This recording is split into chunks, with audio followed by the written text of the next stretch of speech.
అందరికీ నమస్కారం. తిరుపతిలో ఘోర విషాదం, అతను కన్నుమూత. ఈ విషయాలను తెలుసుకుని వీడియో ఇప్పుడు కంప్లీట్‌గా చూడండి. అప్పుడే మీకు కంప్లీట్ ఇన్ఫర్మేషన్ ఏంటో అర్థమవుతుంది. అదేవిధంగా చాలా మంది వీడియో చూస్తున్నారు గానీ, సబ్స్క్రైబ్ చేసుకోవడం మాత్రం మర్చిపోతున్నారు. దయచేసి సబ్స్క్రైబ్ చేసుకోండి. సబ్స్క్రైబ్ చేసుకోవడం వల్ల నేను చేసే ప్రతి ఒక్క అప్డేట్ మీరు ముందుగానే పొందగలుగుతారు.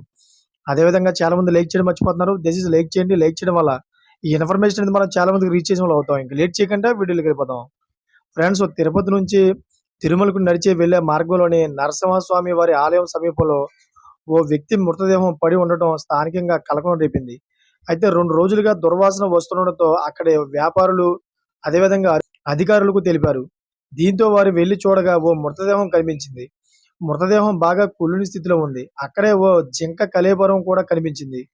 పోలీసులు, అటవీ శాఖ అధికారులు దర్యాప్తు చేపట్టారు. అయితే ఈ విషయం తెలుసుకున్న టీటీడీ అధికారులు కూడా ఇటువంటి సంఘటనలు జరగకుండా ప్రత్యేకమైన దృష్టి సారించాలని చెప్పేసి అక్కడ ఉన్నటువంటి అధికారులందరూ కూడా చెప్పడం జరిగింది. అదేవిధంగా ఏదైతే తిరుమల మేనేజ్మెంట్ ఉందో, తిరుమల మేనేజ్మెంట్ కూడా వెంటనే పోలీసు అధికారులకు ఇన్ఫార్మ్ చేసి ఇటువంటి